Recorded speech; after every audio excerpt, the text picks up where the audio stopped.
I think Roll Bounce is, in a lot of ways, the quintessential Malcolm Lee film.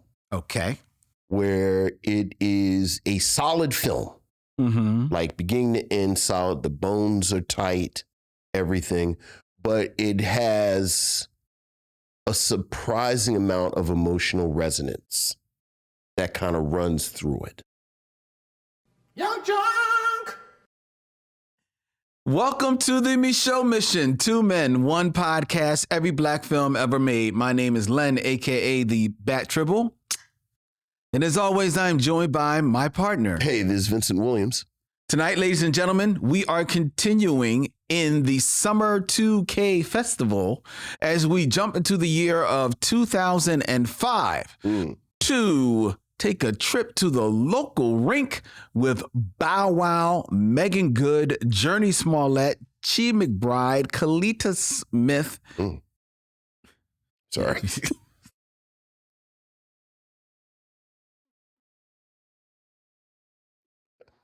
That really did slip out. Oh, man, that came from the depths.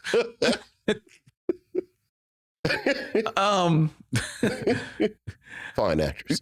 Fine actress. Daryl McDaniels, aka DMC, and Wayne Brady in Malcolm D. Lee's Roll Bounce. Vincent's selection for this stop on the Micheaux Mission. But first, shout out to each and every one of you lovely individuals who are watching us as we stream live from YUNKJunk, Philadelphia's premier video podcast palace, to all points north, east, south, and west. X, Instagram, LinkedIn, Facebook, and of course, our lovely home on YouTube. Hello, missionaries. Good evening, one and all. And if you haven't already, please make sure to hit that subscribe button and ring the bell so that you can be notified of when we go live every Tuesday at 7 p.m. Yes. And when we put up new videos and shorts on YouTube. Vincent, how are you doing, my friend? I am fine, doing well. And yourself? I'm doing pretty good myself as well. Good to hear. And not complain. I had a waffle this morning. It's always a good day for a waffle. It is never not a good day for a waffle. Did you have it with chicken or did you have it? I did not have traditional. I just had a traditional waffle with some turkey bacon. Okay. You know, I have not developed the taste for chicken and waffles. That's actually fair. I don't think that's. Are you a chicken and waffles person? I do. We actually went to, and you know the place is good because I'm about to engage in free advertising. We actually went to my favorite East Coast chicken and waffle place, Amy Ruth's, in New York this weekend. Oh, really? Yep. I had chicken and waffles. Amy Ruth's? Amy Ruth's. Wait, is this in Brooklyn? Harlem. In Harlem? Yeah? Yeah. Good chicken and waffles. Good chicken and waffles. Now, are you do you use syrup? I do use syrup. Are you particular? Are you like a maple syrup person? I mean, I prefer maple syrup, but I'm not like a. You don't go there asking if they have maple syrup. Slapping the waiter. Okay. Get this swill away from me. No, I'm just asking. Yeah. Do you put the syrup on your chicken? I do not. Do you dip the chicken in the syrup? I do not. Okay, so you separate. Yes, I keep it. I'm like a Bull Connor of my plate. Okay. So, I have my waffles and I have my chicken and then I go back and forth. You go back and forth. Okay, that's good. That's good. So, but you know the story of chicken and waffles. No, I don't know. What is the story? The lore is musicians would come to these restaurants in during the after hours, 3, 4, 5 in the morning. Oh, there's nothing left in the kitchen, and somebody said, basically we got some chicken wings and some waffle mix, and then it turned into a thing. Is that really how it started? Mm-hmm.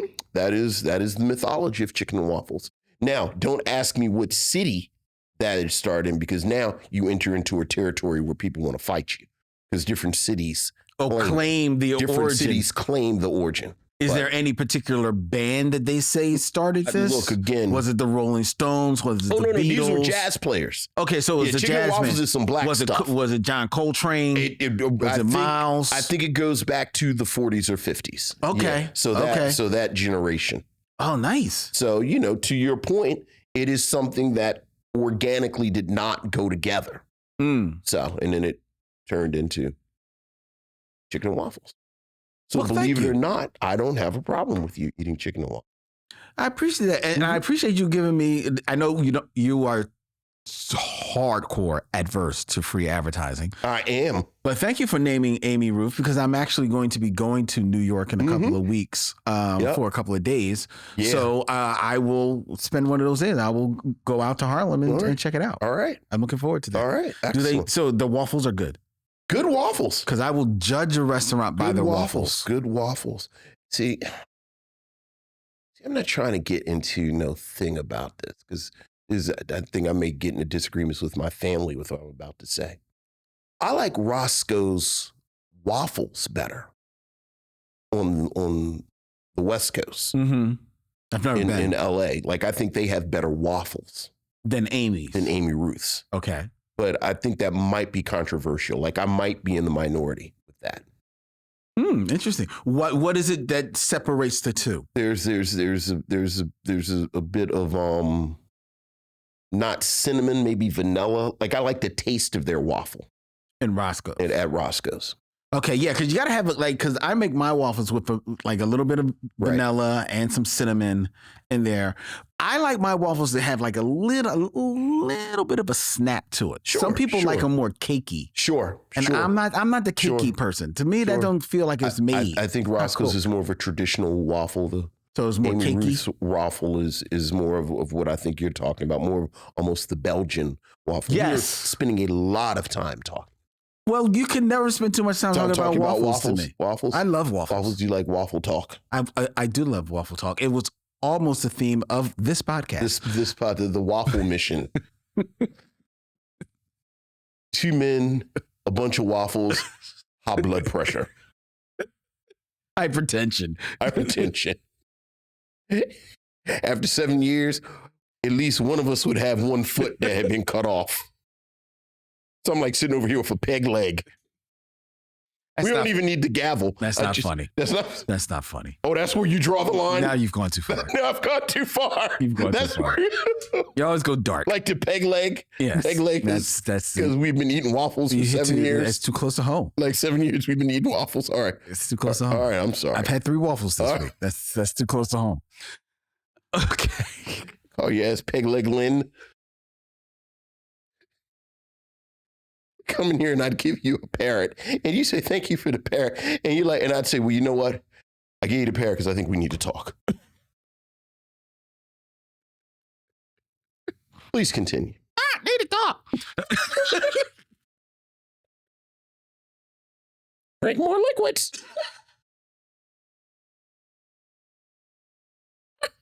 Polly wants a vegetable.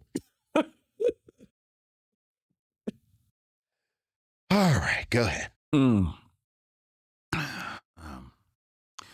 Speaking of dying, we can.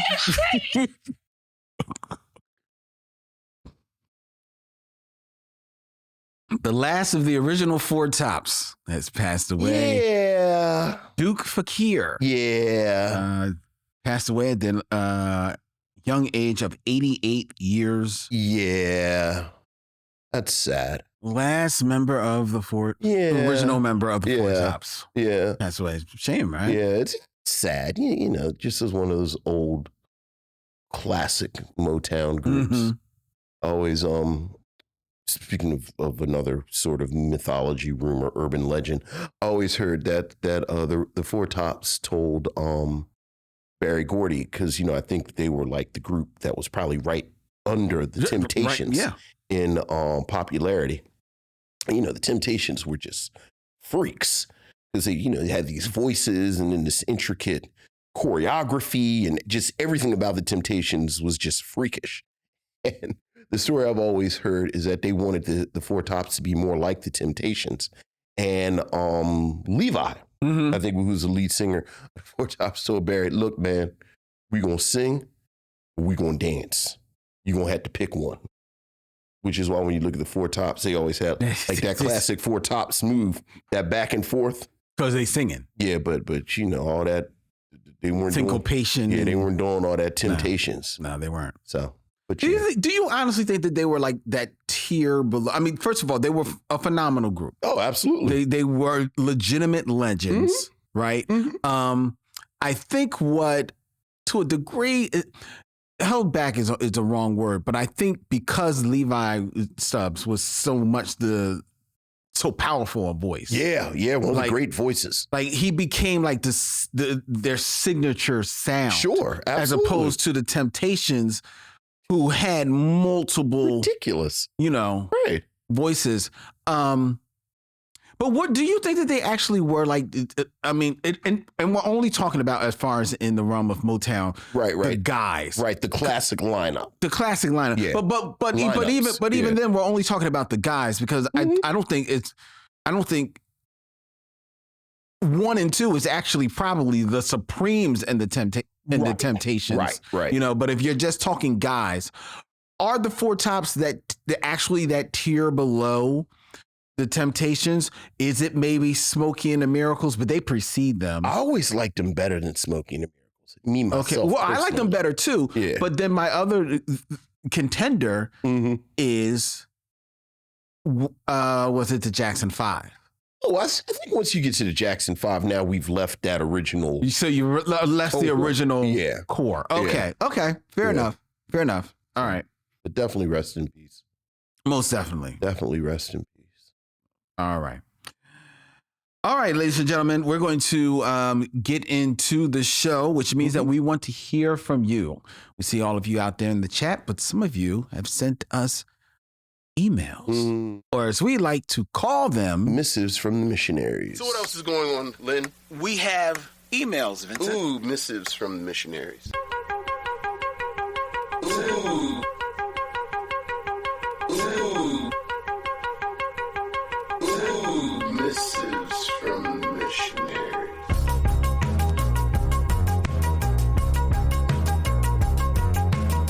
Missives from the Missionaries, Vincent. We have an email from Bruce Woods. Hey, Bruce. Hello, gentlemen. We're sitting here thinking about the last 3 films being presented by The Mission. Black films focused on our Black youth, all with positive messages being represented. I'm actually a big fan of the film being discussed today, so what I'm about to contribute had no effect on my subsequent enjoyment of the films. But please correct me if I'm wrong. I believe in every case, all of these films suffered from a trope which I find annoying. They all ended with the rivals ending in a tie, to be broken by a battle to determine the winner. This trope was also used in the Step Show film, the group dance competition film, and probably a few others, which I can't recall. Help me, dost thou protest too much? At the end of the show, if you guys disagree, call it a tie and have the mics battle it out on email. Continue the great work, Bruce. Yeah, I think it's a pretty common. I mean, you can know how really common understand that is. the dramatic use of that. Well, I think the dramatic use of that is so that you can ultimately get because a lot of these have loosely sports kind of themes kind of running through. And you want that direct, that one-on-one. Yeah. Right. So when it's a band or a group, you got to try and whittle it down to where it's mano. Yeah, oftentimes it's a contest and then, so. Right. So I think that's what we are viewing in that moment. We also got an email, but thank you, Bruce. Thank you for that Bruce. Email. We got an email from Ellis Heron. What's up, Ellis? Who was our guy from Fort Worth, Texas. Mm-hmm. Hey, fellas, I was looking forward to your review on Drumline, and it was spot on. Like most adults at the time, I hadn't heard of Nick Cannon since I had grown out of watching Nickelodeon a long time ago. However, it was a great coming out party showcasing his comedic charm and charisma. On the flip side of what was done with Bring It On, showing it wasn't a completely white movie by having Gabrielle Union on the poster, Drumline had some posters with only Nick Cannon on it and the only other white guy, the actor GQ, in the movie. Even with that, Drumline was a movie for the culture. I mean, it seemed like you either knew somebody or you knew somebody who was involved with the movie. To piggyback off of fellow missionary Nicole Sherman's email. Oh, I like when the missionaries talk to each I believe your show is geared to baby boomers. Okay. Generation X. All right. And to a certain extent, millennials. All right. I'm only a couple of months older than Nick Cannon, so we're in that gray area of 1980 where it's between Gen X and millennial. Some say we're the former, some say we're the latter, and others say we're Xennials. I'm old enough to know who Vernie Watson was back when she was Boom Boom Washington's girlfriend on Welcome Back, Kotter. That's a good pull. To being young enough, good pull, Ellis. To know when something is quote unquote cat. What generation do you think 1980 should belong to? Looking forward to your review of Roll Bounce, since that movie holds a special place in my heart. Your boy Ellis Heron from Fort Worth. He has a PS. I'll read the PS in a little bit. Mm-hmm. That's a nice email, and he recognized Vernie Watson. He recognized Vernie Watson. What generation do I think that 1980 should belong to? It's not for me to say. It ain't my generation, so I don't think it's fair for me to say. Sure. I mean, look.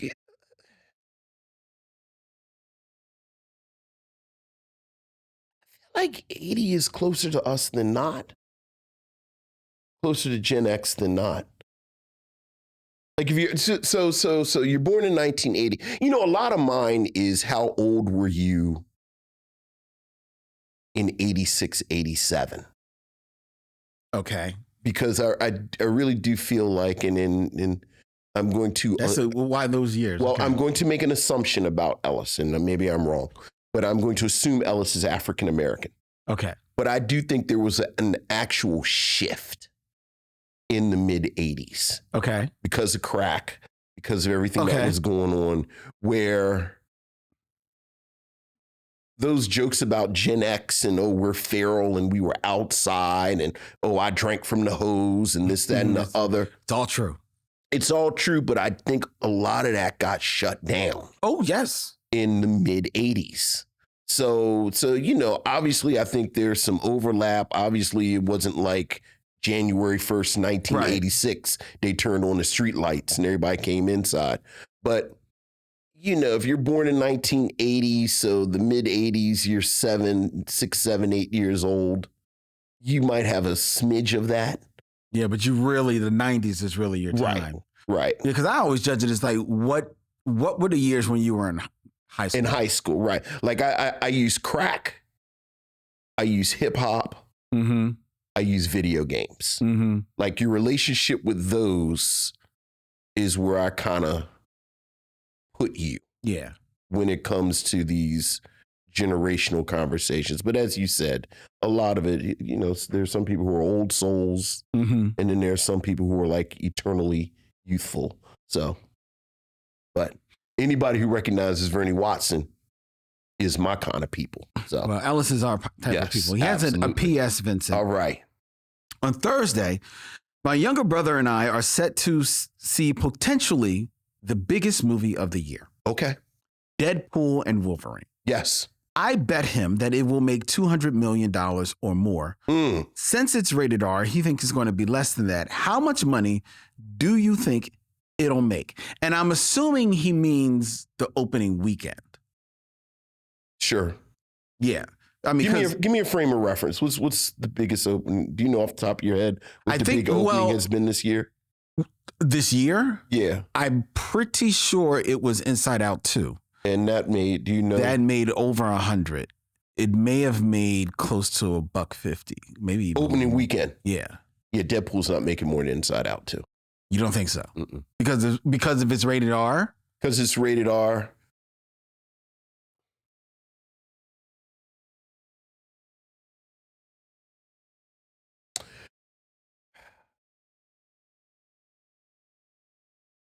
How many repeat viewings do you think Deadpool Oh, Jesus. 2 is going? I was wrong. Opening weekend. Whoa. I was wrong. You was wrong? I was wrong. How much Inside Out 2 Inside Out 2 for its opening weekend made $295 million. Okay. Then Deadpool, it might be closer to 2 then. Yeah, it's not going to make $290. Is that it's not going to hit Inside Out 2? Well, it's not going to get $295 million. No. Yeah, it's not going to get 295, and no, I'm not a mathematician, but 200 is less than 295. It is. So maybe it'll make 200. Yeah, I think it's going to have legs. It's going to have legs. I don't think it's going to make 200 million. Mm-hmm. But here's the reason. But it's not because of the rated R of it. Mm-hmm. I think it won't make 200 million because, one, it's not coming out on a 3-day weekend because it's coming out this weekend. Sure, so it's just going to be a typical weekend, even though it's going to get that Thursday bump like they all do now. Anyway, but it's coming out when Bad Boys, whatever the third Bad Boys or fourth Bad Boys, Bad Boy 4, Inside Out 2, Despicable Me 4, and A Quiet Place, all 4 of those movies are still making significant bank. Okay. Deadpool will still be number 1, but I think all 4 of those movies will pull from their audience because there will be people that will still want to go see Despicable Me 4. They'll still want to see Quiet Place. They'll still want to see Bad Boys. They'll still be taking their families to see Inside Out. You don't think those are people that have been to those movies already, though?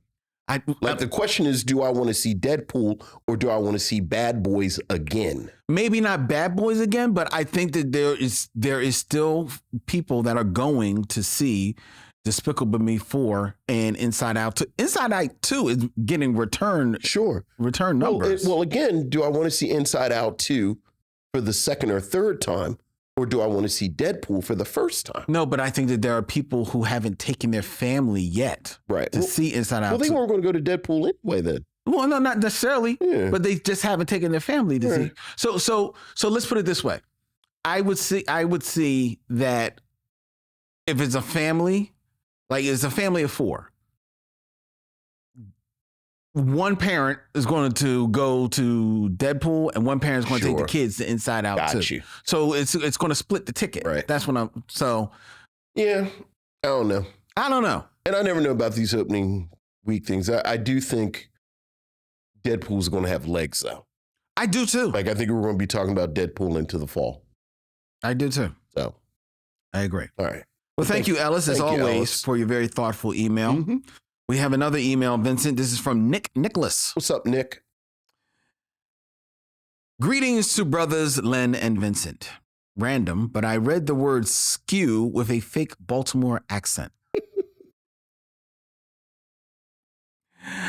I also watched this past weekend Anna Lucasta, starring the late legendary queen herself, Eartha Kitt. Yes, sir. Along with Sammy Davis Jr. Yes, sir. The equally late. Equally legendary. I have a question that can lead into a discussion. Okay. Which Black classic films cannot be duplicated and or remade? The reason I asked this question is because the other day I was listening to a podcast that was discussing the movie Boomerang. Someone mentioned that this movie could be remade, and I disagree. Part of the reason Boomerang is a beloved classic is because of the cast. I mean, Eartha Kitt and Grace Jones in the same movie is already star power. I do believe the story of Boomerang can be remade along with the sexual and gender politics, but the film, not so much. In my opinion, I believe there is not enough star power in Black Hollywood to pull off a new, updated version of Boomerang. Other Black classic films I believe that cannot be duplicated or remade are Juice, Friday, Waiting to Exhale, Love Jones, Set It Off, New Jack City, just to name a few. I know you guys have talked about which movie you want remade, but how about movies that cannot be duplicated or remade? I would love your thoughts. P.S. I really thought you both were going to review Love Don't Cost a Thing since you both discussed Nick Cannon last week. That film stars Nick Cannon and Christiana Milian. I can't wait to listen to the review of Roll Bounce from a fellow missionary, Nicholas. Love Don't Cost a Thing is an interesting film because it's one of those very small examples of black films that are remakes of white films that also are fairly recent. Like, it's one thing we kind of remake an old film, but like Love Don't Cost a Thing is a remake of Can't Buy Me Love. Yes. Which, they made me. It's not that old. Yeah, not that old. And then, the movie that's been on my short list forever, About Last Night, which is About Last Night. Is that the Michael Ealy? Yes. Yeah, which I think actually has the same script as the white version. Oh, yes. Yeah. So it's sort of fascinating. But anyway, what do you think? Maybe do one movie you think can't be remade? First of all, I want to say that I agree with Nick in regards to Boomerang. I don't think Boomerang is a movie that you can remake. I think the star power he mentions is correct. I think you have Eddie Murphy probably at his peak powers in that movie. Grace Jones, Eartha Kitt. In Eartha Kitt in a very small role is memorable as hell in that movie. Right. And I don't know if there's anybody that has the equal charisma to stand up in a film versus Eddie Murphy like Robin Givens did in that film. Yeah. You know what I mean? Yeah. And I don't think that as much of that movie, as much as that movie is a product of its time, it is also still has a timeless nature that when I watch it, it doesn't feel dated. Sure. At all. So yeah, I agree. Boomerang is not up for remake. I agree for the reasons you said, but also to point to something that you allude to. I don't know. The fascinating thing about Boomerang is that it was one of those films in the 90s where you had Black people kind of in charge of the production of it. In this case, Eddie Murphy, who were very much part of Black culture. And they kind of gave flowers to stars. But Jeffrey Holder. And I always reference Leonard Jackson, of course. Yes. But like you said, Eartha Kitt is in it. Dick Anthony Williams is in it. I'm sorry, no, he's not. He's not in that. Well, I'm thinking about Jeffrey Holder. Quietly before he was Bang Bang Bang, you could John Witherspoon was one of these kind of, and I just don't know. I don't know who the generation of older comedian would be now. Oh, I mean, well, that would bring that kind of energy. You could find it. It just wouldn't, that would approximate the energy. Right, exactly. But I think you could find it. You can find older comedians. But again, I don't know if they're going to hit like Jeffrey Holder. No. But as far as like movies that can't be remade, I mean, the movies that he mentioned are good ones. Juice, Friday. Friday is a movie that can't be remade.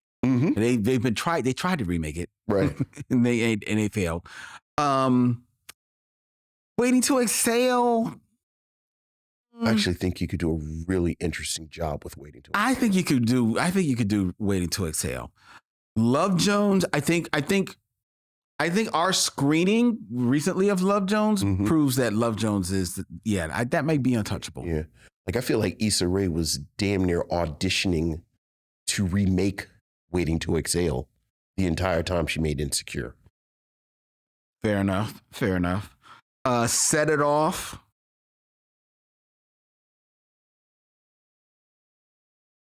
I think Set It Off is a very 90s film. Yeah, maybe not that. New Jack City. I mean, New Jack City was damn near a period piece when they made it. True, but I think, but to that point, I was going to say New Jack City is very much an 80. Like again, it was damn near a period piece when it came out. Now here's a film that he does say. He said Juice. I think you could remake Juice. I think you could do some interesting things with Juice. I think you could remake Juice. I think people don't want to remake Juice because of the Tupac of it all. Yeah. But take away that, I think you could remake Juice. But I think that story of a gun is one that can easily be transferable. Yeah. I'm trying to think of any other movies that black film. I mean, I think Do the Right Thing. I'm going to say Do the Right Thing had to come out in 1989. Yes. Like, I don't think Do the Right Thing could have come out in 1991. Yeah. Like, it really is that exact moment. Mm-hmm. And then that moment's gone. Yeah. So. Yeah. That's one you don't want to touch. You definitely don't want to touch that. Here's something I've been saying for years that I don't think they can redo Uptown Saturday Night. But did you see the trailer for Fight Night? No. This limited series coming on Peacock in the fall? No. With like Kevin Hart and Samuel Jackson and Terrence Howard? No. And I said, I'll be damned, this looks like a semi-serious Uptown Saturday Night. Is it a semi-serious show? I mean, I haven't even... Imagine Uptown Saturday Night where people get shot. Oh. Yeah. But it is a period piece. Okay, so set in that time. It's set in the 70s. Yeah, see, I think you could do Uptown Saturday Night. Yeah, but I think you could. I could detach myself. That kind of joy of the actors and comedians at that time. So yeah, I think you could redo Uptown Saturday. I don't think that's untouchable. Right. I don't think that's an untouchable. Could you do a contemporary Uptown Saturday Night? Or does it have to be a period piece? It would be different. I think you could. Okay. I think you could. All right. I'm trying to think. I mean, Do the Right Thing is the only one that's really coming to my mind. Well, no. And maybe you can't do it. I was actually going to say, what's love got to do with it? But it's a biopic. Right. So you can't really. Yeah. Yeesh. I can't. One that doesn't need to be remade, doesn't need to be retouched. Wow. I mean, it's a lot of them that I think you just shouldn't touch them. Yeah, but not, you know what?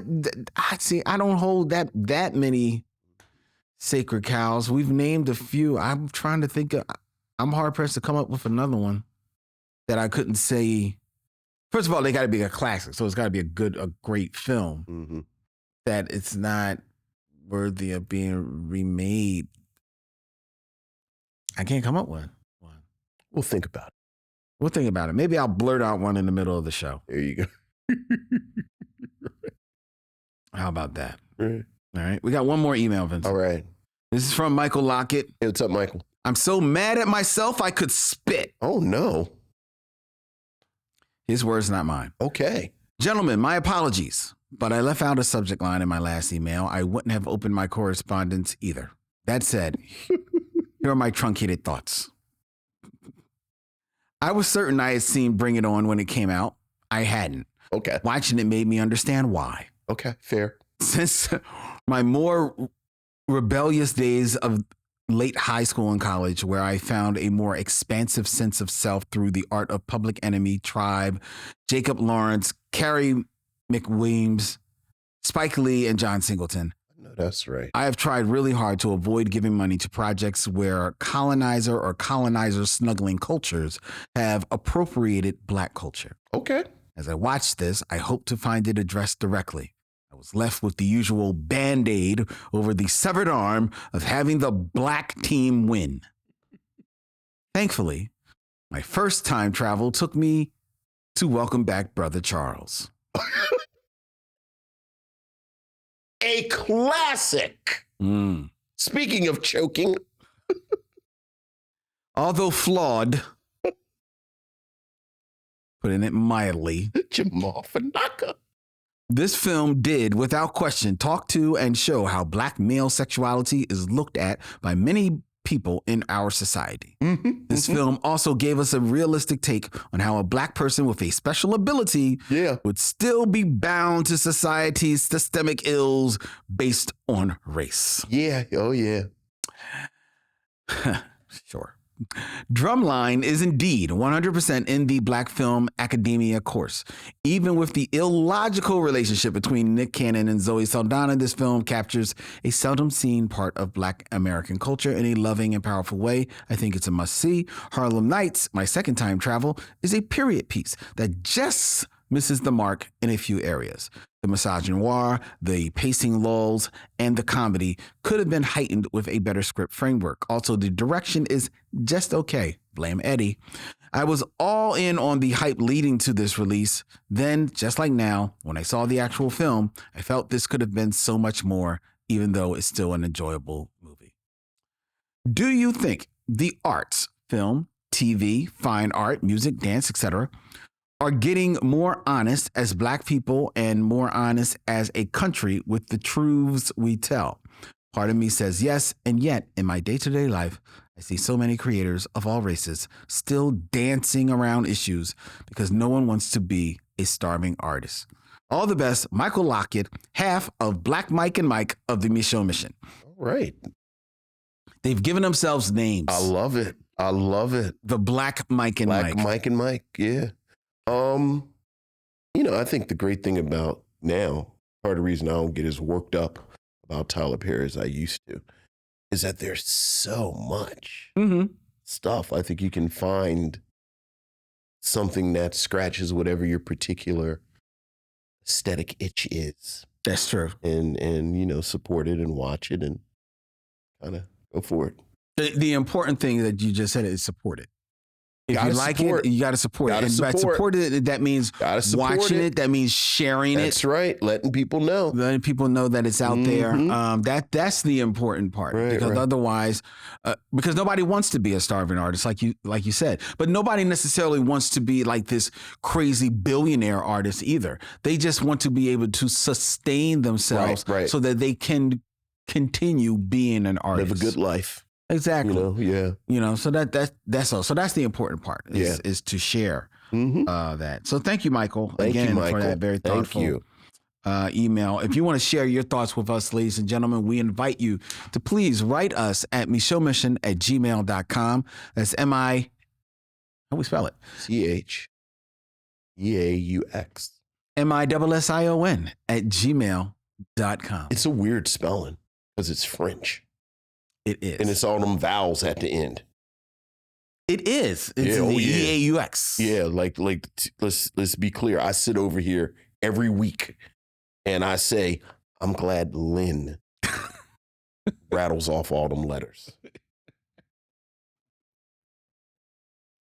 My freakish thing is connecting people to D'Urville Martin. But all them letters, one day we're going to switch.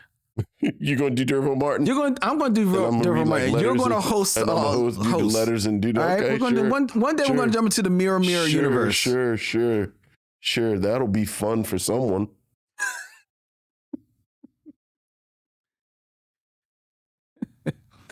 That's Vincent speak for never going to happen. Lynn, you know what? I was in the store and I saw a Reese's peanut butter cup with caramel in it. Here we go. Here we go. On one hand, I get it. It's got to be frustrating working in R&D for Reese's, because you got the perfect thing. You made the perfect thing. But it's it's the human instinct to, let's try something else. Let's put pretzels in it. Let's put M&Ms in it. Let's do peanut butter jelly and chocolate. Man, there is nothing wrong with a grilled cheese sandwich and tomato soup. There's nothing, you never do that and dip your grilled cheese in it? No. There's nothing wrong with the Reese's peanut butter cup the way it is. So, there you go. But yes, sure, Lynn. That's Vincent's long-winded way of saying never going to happen. Right. Always wacky shit. It's not wacky. We should wear funny hats. Every fourth episode, maybe we can wear funny hats. We could, but it's too much like a rubric. We're not going to do that. We just set it up and let the missionaries let them review their own movies. We give them a rubric, tell them this is how we're going to do. Then Dylan can go over there and he can tape empty chairs every week. And I move on. Please do. You're the one that brought it up. No, you're the one that stopped before the Reese's you went Pieces. to the rubric conversation. Go ahead. I mean, we're going to get replaced by AI anyway in the next 6 years, so. What? That's just what they say. I don't know. Go ahead. I don't know. See, you went too far. I know. You always go dark. I know. Now I'm back to your foot getting cut off and you got a peg leg.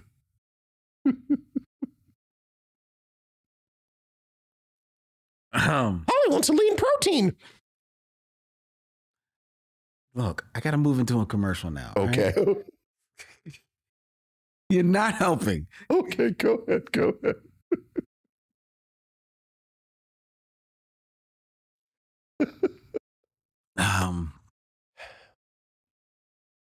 Stop. This segment is sponsored by LaWanda Page's Chitlins. That's LaWanda Page's Chitlins. You don't eat these chitlins, you're a fish-eye fool. LaWanda Page's Chitlins at your locals.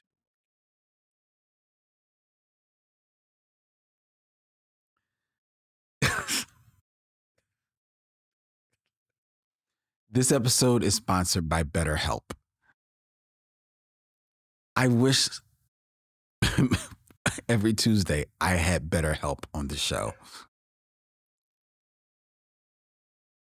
Fortunately for you, ladies and gentlemen, if you are looking to get in touch with a better part of yourself, or just looking for someone to just talk some things through, BetterHelp.com is there for you. You can try BetterHelp.com/MM to get 10% off of your first visit on behalf of the Micheaux mission. That's BetterHelp.com, HELP.com. BetterHelp for a better you.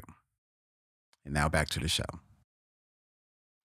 All right, ladies and gentlemen. See, I didn't know. I thought you were doing that. I didn't know you were actually going right. I don't mess with the money. I didn't know we were going right into it like that. I thought you were saying we were going to. So you can edit that out on the podcast, so right? Yes. Okay, all right. With the money. Go ahead.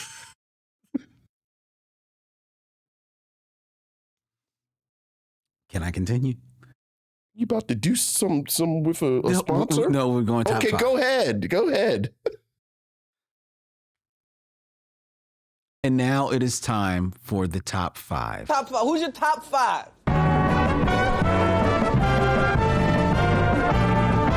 My top 5 is. My top 5 is. My top 5 is. Top 5, ladies and gentlemen, where I give Vincent a list. I give you the list as well, ladies and gentlemen. You can check it out. I've got to come up with a different cadence. I don't like saying ladies and gentlemen anymore. I want to try and workshop something else into that. It's going to be hard because I've been doing that for over 20 years, but I'll figure it out. Just missionaries? Top 5 missionaries.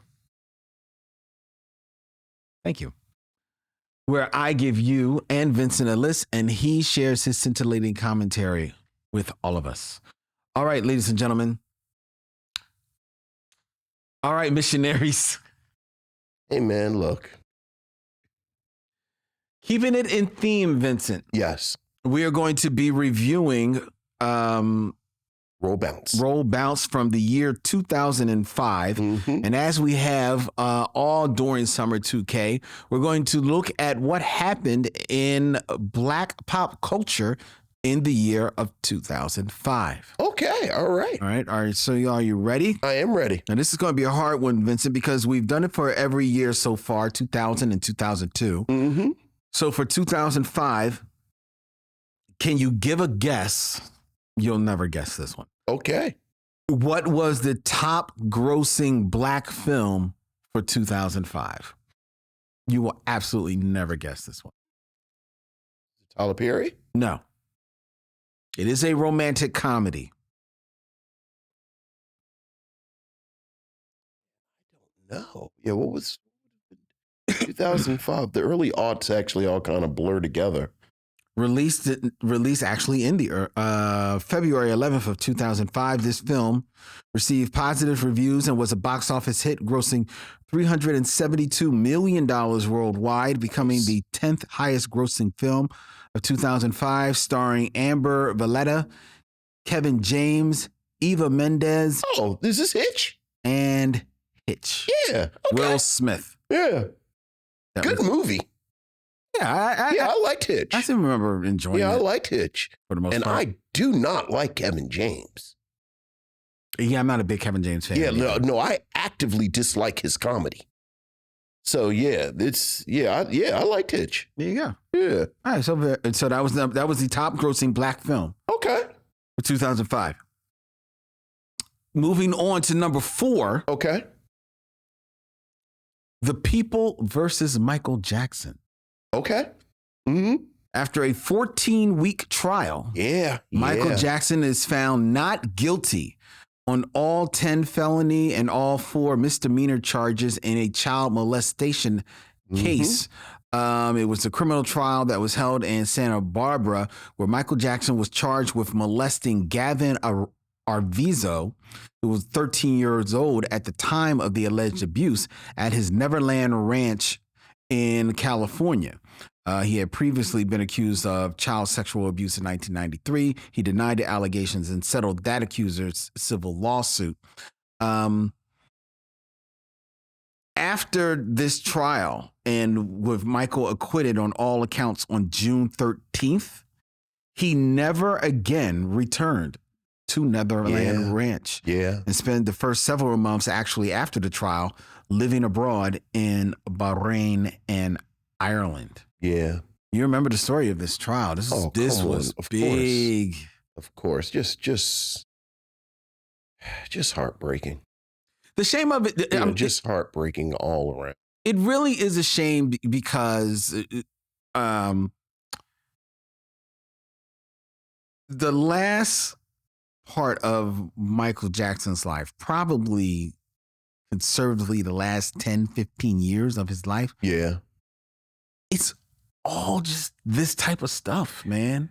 It's the hanging the baby out the window. It's the allegations. It's promising he's going to do these things and can't do them. You know, he's going to release this, can't release, going to star in this, doesn't happen.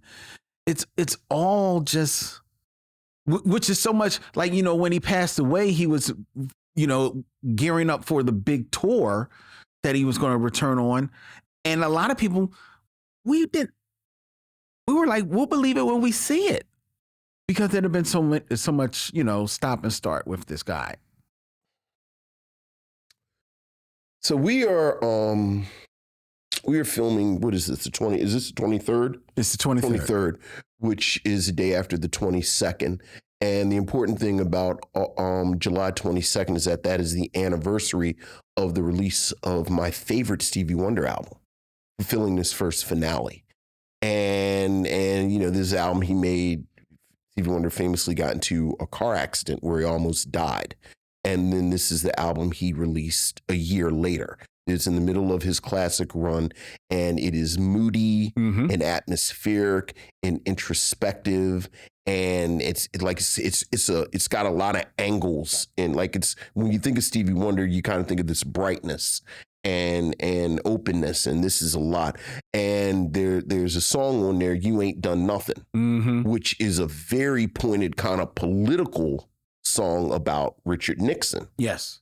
The Jackson 5 are doing the background vocals. So I just discovered this this week. Discovered. I'm like Christopher Columbus. That he was doing. They were doing. No. Oh. What I'm about to tell you is what I discovered Christopher Columbus style. Like I discovered something that people have been talking about for 30 years.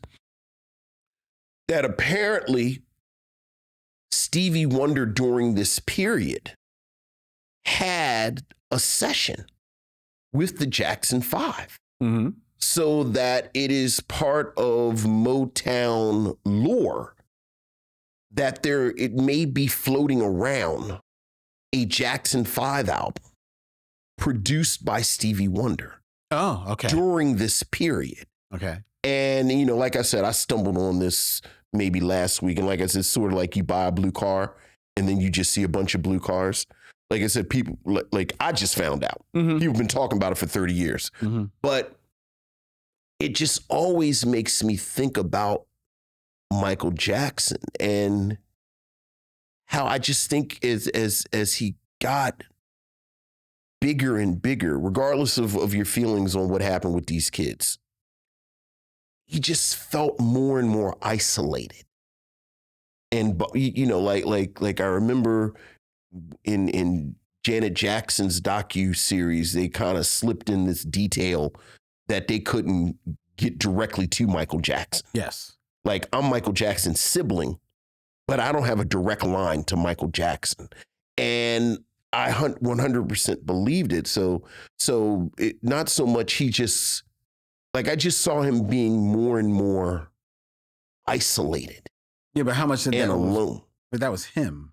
Look, man, it was him. It was the machine. It was this one. It was that one. All I know is I was struck by this image of Michael Jackson in a studio with his brothers. Okay. And Stevie Wonder. Okay. And, kind of Motown and everything. And it just makes me so sad at the, and even at the court hearing. And you remember like the family swooped down on him. And it just always seemed to me like he summoned them. Mm-hmm. Like I didn't get the sense they were there out of real love, right? Like affection. him and Tito and Jermaine were like eating wings last week, and he just sort of it's just I don't know where I'm going with that. Michael Jackson just makes me sad. You got something that don't make me as sad as that? Perhaps number 3 will lift your spirits, Vincent. Please, and this is do. The Rise of Rise. Okay. Rise, R-I-Z-E. And everybody should go get Fulfilling This First and Now. They should. Our missionaries. We got they there. Bernie Watson and Fulfilling This First and Now. Rise, R-I-Z-E, is a documentary following an interview schedule of 2 related dancing subcultures of Los Angeles called clowning and crumping. Oh, yeah. Is Tommy the Clown?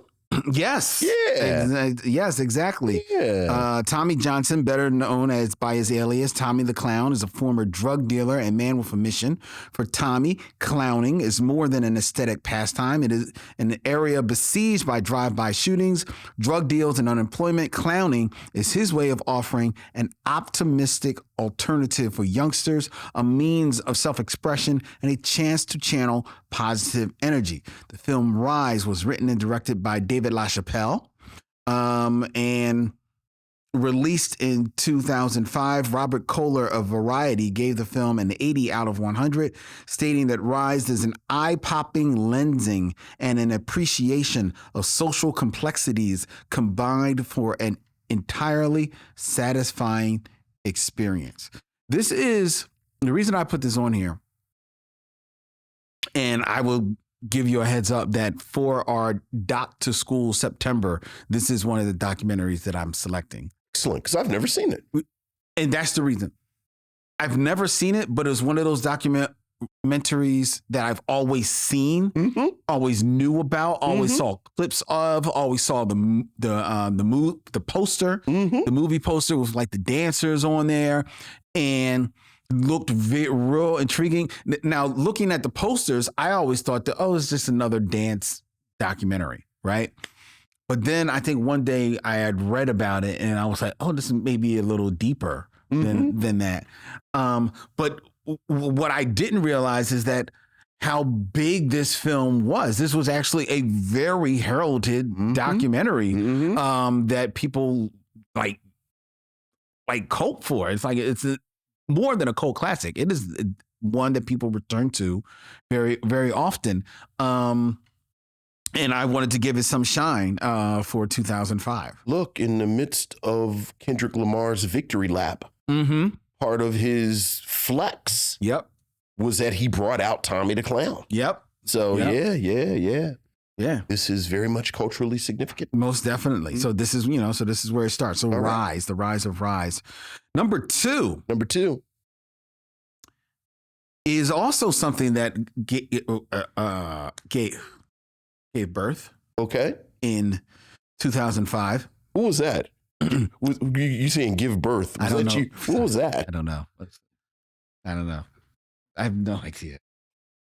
Surprisingly graphic. Couldn't let it go, could you? I could. Go ahead.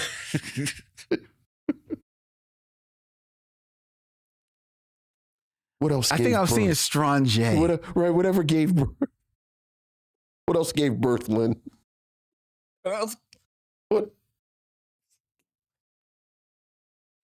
Woo! Summer episodes. We got to get to September so we can get more serious. One thing I've noticed, we spend a whole hour not doing the movies. We want to be more serious in the fall, folks. Yes. What was I saying? Oh, in 2005, we had the premiere of Grey's Anatomy. Okay. The TV show Grey's Anatomy, the medical drama that focused on the personal and professional lives of surgical interns and residents and attendings at the fictional Seattle Grace Hospital. It premiered on March 27th, 2005. From writer Shonda Rhimes. Who developed the pilot and serves as the showrunner, head writer, and executive producer for this TV series that is still on the air today. That's right. Still one of the number one biggest shows on network television. Oh, Ms. Rhimes. And was the kickoff to Shonda Rhimes and her career, Shondaland Productions. She would go on the show itself will go on to receive numerous awards, including Golden Globe Awards, 38 Primetime Emmy Awards, including 2 for Outstanding Series, and was also inducted into the Television and NAB Broadcasting Halls of Fame. Shonda Rhimes would also go on to produce the spin-off series Private Practice from this show, as well as the political thriller Scandal. Oh, yeah. Remember that Scandal was a big thing. All 3 shows made Shonda Rhimes the first woman to create 3 television dramas that achieved the 100 episode milestone, which is a very big thing in the world of network television to reach 100 episodes, because back in the day, back in the 1900s, that meant that your show was guaranteed for syndication. It meant that in the early aughts as well. And Shonda Rhimes is still doing great big things now with Bridgerton on Netflix, along with Grey's Anatomy that is continuing on, and it started in 2005. Nice. Are you a fan of Grey's Anatomy? Well, it was never really I'm not a big hospital show guy. Yeah, me neither. I've watched it. Maybe I've probably over the years have seen maybe 3 or 4 episodes. Sure. Enough to say like, oh, okay, good show. Right, and you understand why it's been on. There are not some shows. You're like, how is this still on? People just falling asleep in front of the TV. I know, but Grey's Anatomy, you definitely see it. You get it. You absolutely get it. Yeah. You get it. So shout out to them, and shout out to Shonda Rhimes. Shout out to Shonda Rhimes all the time doing that, girl. I ain't mad at you. And that was the number 2 thing from 2000. Okay. But the number 1 thing in 2005. Number 1 thing in 2005. And this is probably not necessarily specific to Black pop culture, But this had a huge impact on Black pop culture, white pop culture, Asian pop culture, any type of pop culture you want to name has benefited from this. And that is The advent of YouTube. Yeah. YouTube. Yeah, absolutely. Launched February 14th, Valentine's Day, 2005. From 3 former employees of PayPal. Yeah. Yeah. I would say I agree with you that all pop culture benefited from this, but I do think if you are from a minority pop culture, and certainly we are mostly concerned with Black pop culture, YouTube was a quantum leap in getting rid of the traditional gatekeepers that kept Black creatives from getting to audiences. And certainly 2 of the best examples of that is the aforementioned Issa Rae and Quinta Brunson. Yes. Who I think their careers, it's a straight line to having avenues where they didn't have to worry about an old white man in an office deciding whether or not what they are creating is something that should be seen by the public. So, yeah. And now when you think about the person who has the most, the biggest platform on YouTube right now is a Black man. Who you talking about? I'm talking about Shannon Sharp. Shannon Sharp. There you go. Club Shay Shay. There you go. There you go. So there you go.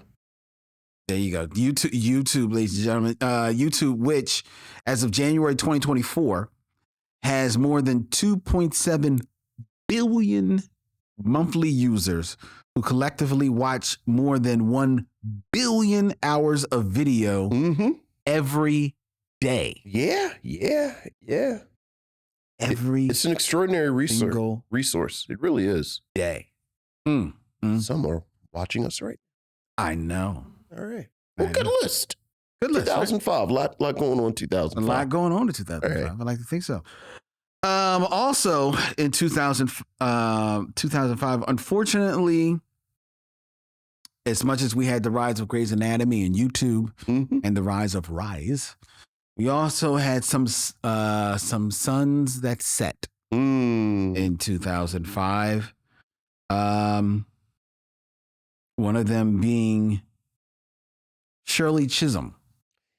Yeah, that's a shame. Recently memorialized in a Netflix film starring Regina King and our good friend Dorian Missick. Yeah. Shirley Chisholm, who in 1972 became the first Black candidate for a major party nomination for the President of the United States. Oh, that's right. And the first woman to run for the Democratic presidential nomination. Throughout her career, she was known for taking a resolute stand against economic, social, and political injustices, as well as being a strong supporter of Black civil rights and women's rights. We lost Shirley Chisholm in 2005. Also in 2005, passing away, we lost Rosa Parks. And Rosa Parks' name is synonymous with the civil rights movement and Black liberation. So, salute. We also lost from the world of acting in 2005, Brock Peters. Love some Brock Peters. Ossie Davis. Damn. Same year. It's a tough year. That's a tough year. And from the world of acting and comedy, one Richard Pryor passed away in 2005. Richard Pryor, many consider the greatest or comedian of all time. Yeah. And you won't get too many arguments. Look, man, certainly stand up. Well, yes. When we say stand-up comedians, he's considered one of the greatest. Yeah. Wow, that's a tough year. It's a tough year, right? Right. Whew. And then from the world of music, we lost one of the greatest voices of all time. And don't take my word for it. It was actually voted from Rolling Stone as one of the top 200 voices of all time when we lost one Luther Vandross. That's real tough. Yep. Luther Vandross going too soon. Year 2005. Yeah. It was a rough year, right? I feel like maybe you should start with the deaths, because this is sad. Well, it is, but it? That's it. Okay, thank you. That's it. It's sad, but and it is also your dog. This is terrible, Lynn. But it's a moment. Little Susie and her pigtails. It's a moment also to celebrate these people once again. Sure, absolutely. You know what I mean? Absolutely. Like celebrate, like Luther Vandross. Luther Vandross, I have a playlist of songs that I like to sing out loud. Okay. Like, I like to sing along with these songs. And one song I love to sing along with, I sing along with it every time I play it on my playlist, every time I hear it someplace. It's Luther Vandross, Never Too Much. Okay. It is one of my 10 favorites, one of my top 10 favorite songs of all time. Look, man. Luther. Love that song. Yeah. Love that song. And I thought about that once, how over time, some voices get lost, and they no longer become part of the tapestry that you return to. Think of how we were just talking about the Four Tops and the Temptations, and how, maybe not quite as much, but their voice is still kind of part of the tapestry. Yeah, oh yeah. Right? Certainly the Temptations. Yeah. Like, people return to that voice. I don't know if people return to Luther Vandross as much as we would like for them to. They're returning, they're refinding Michael Jackson. They're refinding Prince. I don't know how many people return to the voice of Luther Vandross, and that's a shame, because it was an incredible voice. Oh, I want to know. That's a whole different conversation. All right. Yes. I agree with you. Okay. I agree with you. Say what you want to say. No. I do think what kind of adds texture to this conversation is what is the context in which you say some of these voices are lost and found. Because I do think there's sort of the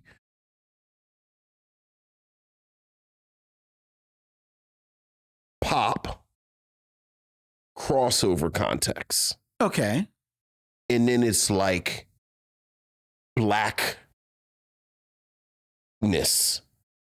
where, for instance, ironically, the first name that popped in my head was Tina Marie, a white woman. Like, how much do white people know about Tina Marie? They don't. But, Tina Marie is like, even if it's like it's our music, but then for younger people, it's my mother's music, my grandma, or Frankie Beverly. Okay. Frankie Beverly and Maze is a perfect one, where I don't know how much they're getting lost in certain context. Now, somewhere else, it's sort of a version of the Black famous conversation. Okay. I don't know. It's just, it's the reason why I think that they're getting lost, and maybe I'm wrong. Right. Maybe I'm wrong. Because I don't admittedly listen to radio. Sure. In the public space. Yeah. Cookout, party. I don't hear people returning to Luther Vandross. Okay. I don't. I hear, and maybe it is because in some of those settings, some of his music maybe doesn't necessarily fit in those settings, because they're a little slower. I won't play like a house is not a home. I'm trying to eat a sandwich while I'm eating my ribs, right. So, right. They don't really go. So right.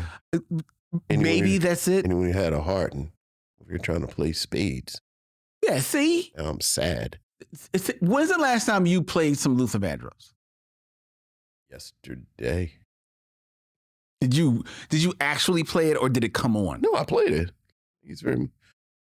Look, you asked me. Yeah, all look, right. Well, you're different. Well,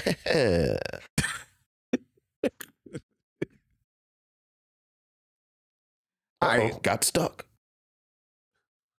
Fuck. It is now time for It the is Game now of time for the Kings. Game of Kings. As we move on to 6 Degrees of D'Urville Martin. Forget what you see.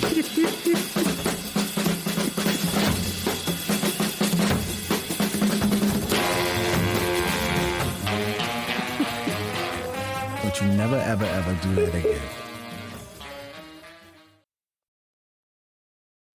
6 Degrees of D'Urville Martin, ladies and gentlemen. When I give Vincent an actor and he has 6 films or less to connect it to D'Urville Martin, a voice and a name and a presence that will never be lost. Never, for time. ever. Not as long as the Micheaux Missions ever. lives on. You strike him down, it will make him more powerful than ever. He's like the Obi-Wan Kenobi of 70s black actors. All right, Vincent. Okay. Keeping in theme, Of course. connect D'Urville Martin to these other 2 actors that we lost in 2005. Is that the theme?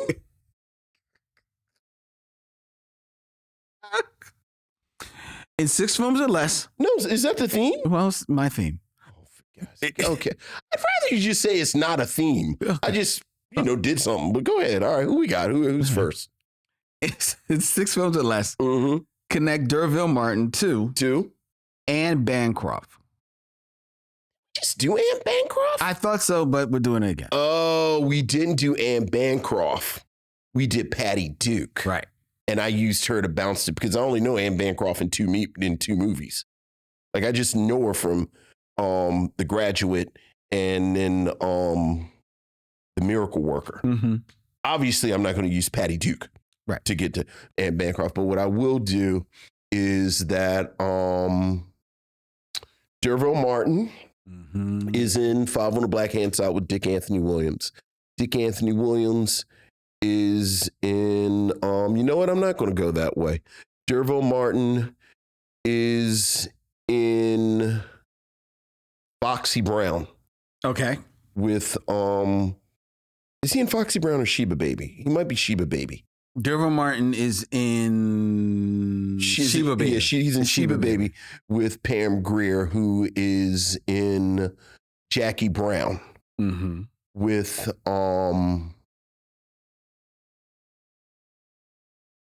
Samuel Jackson, who is in Pulp Fiction with Ving Rhames. Okay. So what do I have so far? I got Sheba Baby, Pam Grier, Samuel Jackson, Ving Rhames. Ving Rhames. Ving Rhames is in Mission Impossible with Tom Cruise. Yes. Tom Cruise is in Rain Man with Dustin Hoffman, who is in The Graduate with Anne Bancroft. Very good. All right. Very good. I knew you were going to go to Dustin Hoffman. I was trying to find, and I just didn't think it through. I'm sure I could have done it. Link him up through Cuba Gooding Jr. because Dustin Hoffman is in Contagion with Cuba Gooding Jr. Yeah, I've never seen Contagion. It's solid. It's like a solid. Like you can tell looking at it. Oh, yeah, it is a solid movie right here. Like if you were on a plane in 1998. Exactly. Like this isn't bad. It's not bad. Yeah. All right. Very good, Vincent. All right. Number 2. In 6 films or less. Connect D'Urville Martin to Pat Morita. Pat Morita? So here's the question. Is Pat Morita in any movies? Yes. Besides the Karate Kid movies? Yes. Is he really? Yes. Well, let me do this real quick because now I want to hear about these other movies he's in. Okay. I'll just go the same way. I'll go the same way. So D'Urville Martin, Pam Grier, Samuel Jackson. Samuel Jackson is in Goodfellas with Joe Pesci, and Joe Pesci is in My Cousin Vinny with oh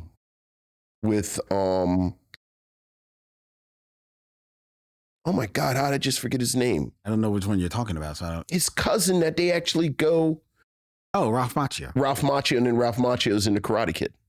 Very good. Pat Morita. What else is Pat Morita in besides The Karate Kid? Well, he was in The Shakiest Gun in the West, which stars Don Knotts. Is he really? What is that? 1968. Shut up. What's he playing that? You told me to shut up. Yes. Very nice. Shucky Ducky over here. Yeah, who's he play? He plays Wong. Whoa. Oh my God. Of course he does. Because Mickey Rooney wasn't available. Oh my goodness, that is terrible. That is pretty bad. Right. That is pretty bad. He is also in a redo of Babes in Toyland in 1986.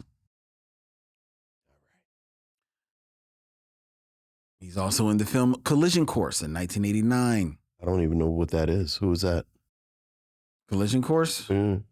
That is Pat Morita stars as a Japanese officer forced to work together with Detroit police officer Jay Leno. Oh my goodness gracious. To recover a Japanese turbocharger stolen by a thief played by Chris Sarandon. All right, here's a better question. Is he in a movie that I would recognize?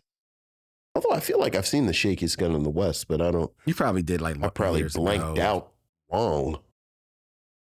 Do you remember the film Honeymoon in Vegas? Nick Cage. He's in that? Yep. Wow. Nick Cage, Sarah Jessica Parker. Yeah. He's in that. He's in, of course, the next Karate Kid. Well, I knew, right? All the Karate Kids. Yeah. He's in it, yeah, of course. Yeah. And he is also in. You're not going to know this movie. Okay. Time Master. That's neither Time Bandits nor Beastmaster. No, Mm-hmm. it's not. It's Time Master. And he's also in the spoof Spy Hard. Oh, I saw Spy with Hard. Leslie Nielsen. Don't remember a thing about Spy. And probably Pat doesn't either. Right. All right. So, but All right. very good, Vincent. Right, you did it. Go. I mean, was there a theme? No, that was. Okay. All right, fair enough. All right. There you go. All right, let's go. Let's do some roll bounce. Let's do some Roll Bounce, ladies and gentlemen. It's time for our review of Roll Bounce.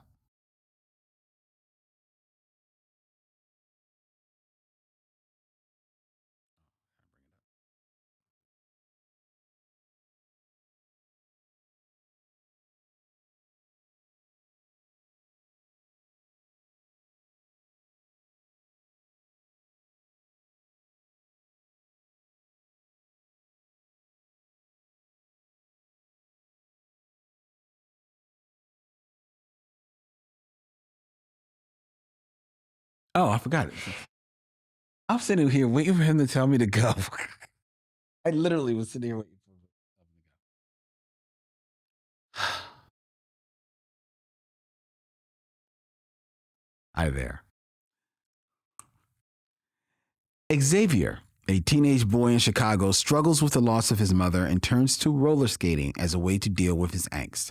He and his friends are the stars of the skating ring they frequent. This is all about to change. When it comes closing down, they have no choice but to go to the more upscale Sweetwater roller rink. There they enroll in the skating contest and have to prove themselves to the reigning champions, headed by the skater named Sweetness. In Roll Bounce, directed by Malcolm D. Lee, that stars Bow Wow, Wesley Jonathan, Megan Good, Chi McBride, Nick Cannon, Journey Smollett, Brandon T. Jackson, Mike Epps, Charlie Murphy, and a few other cameos. In Vincent's selection for this stop on our Summer 2K here at the Micheaux Mission, Vincent, what say you of Roll Bounce? I think Roll Bounce is, in a lot of ways, the quintessential Malcolm Lee film. Okay. Where it is a solid film. Like beginning to end solid. The bones are tight, everything. But it has a surprising amount of emotional resonance that kind of runs through it. As you said, Bow Wow plays a young man named Xavier. This is summer, and I believe 1977, maybe 1978. 1978. So it's a period piece set in South Side of Chicago. He and his group of friends are skaters on the South Side of Chicago. Roller rink that they've been going to all along closes, so now they have to go to the North Side, which is a more affluent part of Chicago. So you have a little class stuff, you have this kind of thing, and then they again run into who becomes their rival, Sweetness, and Sweetness's band of skaters. And this story about Bow Wow and his rugged, raggedy crew of underdogs versus Sweetness unfolds in a pretty straightforward manner. Yes. And frankly, I think there is a version of this film that this is the entire film that works. It's just a solid, straightforward film. You know, it's got a young cast. I'll talk about some of the performances, but it's a strong young cast and they kind of do their thing. But in something that I think when you look at the advertising for Roll Bounce, you look at the posters and even the trailers, I think I'm not going to quite say a bait and switch, but there certainly is a bit of a spoonful of sugar hides the medicine going down. Because as you mentioned, part of what Xavier is dealing with is that his mother has died. And from the film, it's been about a year since his mother has died. And Xavier lives with his younger sister and their father, played by Chi McBride. And Chi McBride has a B plot that is damn near a parallel plot with Xavier, where he is in mourning for his wife. He is trying to figure out how to be a single father in a moment that he certainly, you get the sense he's very much a 70s father. So he was not prepared to be the primary caregiver. There's this plot point that you see throughout the film where his daughter's hair looks crazy because he did not think he would have to do hair. And you also come to find out he's lost his job. So he's kind of dealing with that. And again, I think I forgot how much of the film dealt with that part. You know, they show him going to a party and again, just trying to get his footing a little bit. And I think that adds a heft to this film that, as I said, I don't think it was necessary, but it works much like a lot of it works because of the performances. I think we joked about this before about Malcolm Lee and his cast. I think Malcolm Lee's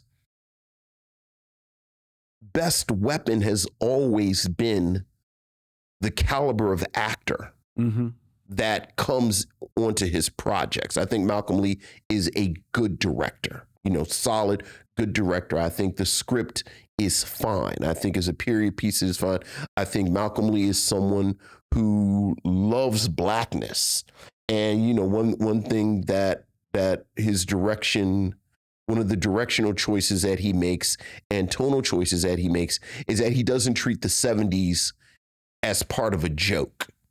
I think a lot of times you see these period pieces and, and people had these outrageous afros and crazy clothes. And it's like, ha ha, everything was so wacky in the 70s.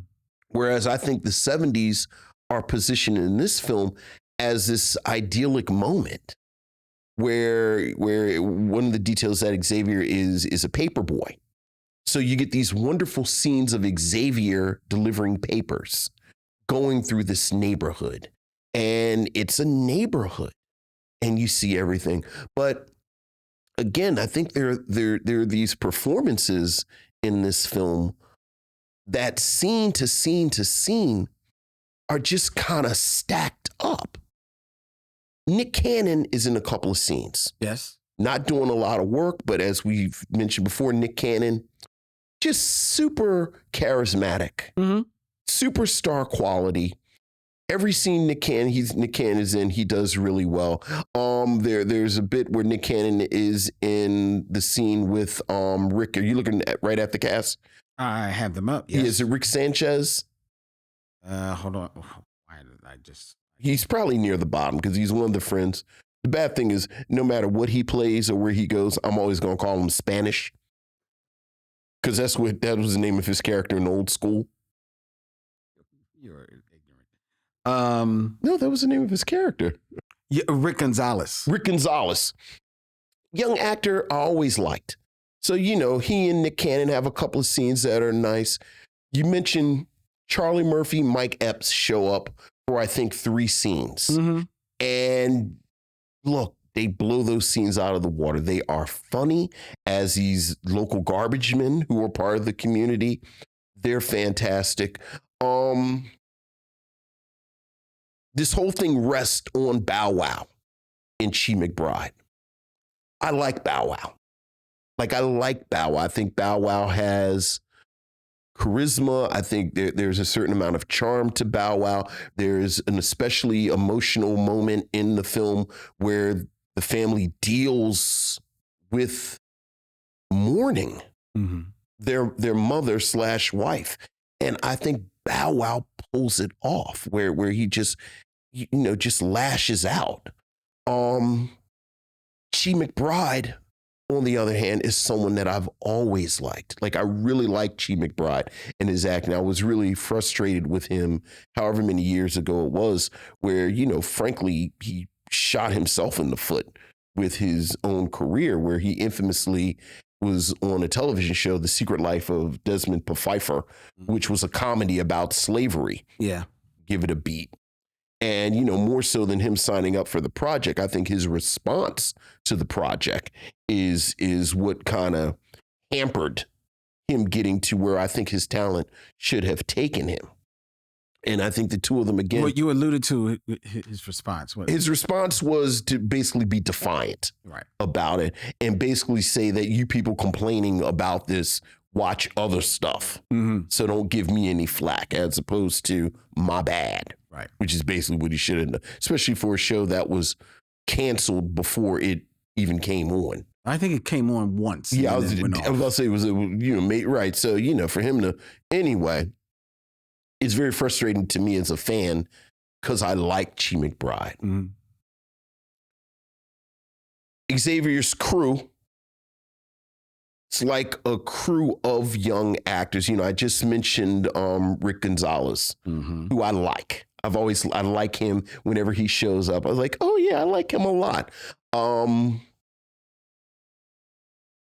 You have a miniature reunion from Eve's Bayou. Yes, you do. Where you have Megan Good, who's not asked to do a lot as the love interest, but it's always nice to see Megan Good. And then Journey Smollett.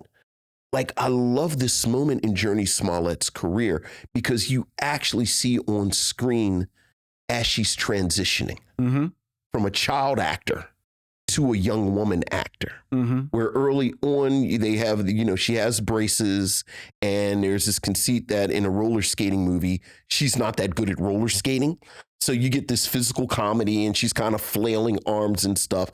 And it's really, really cute. And I like it a lot. And then, of course, you get the moment where the braces come off and then she puts on the makeup and she's an attractive young woman.